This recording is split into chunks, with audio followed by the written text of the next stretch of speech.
Hello, in this video I'm gonna show you how you can pair your JBL Clip 4 speaker to any Windows PC or laptop.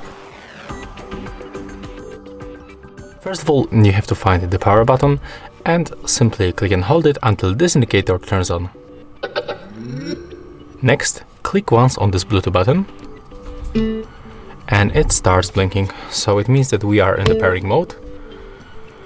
So we can go for this system settings. Go to the left side for the Bluetooth and devices, and right now turn it on and go to add device and select Bluetooth device.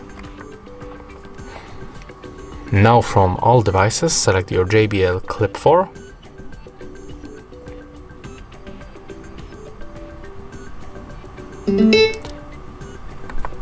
and next go to the system sound settings. And be sure that for our output speaker, it's set up our JBL Clip 4. So that's all for this video. Hope you like it.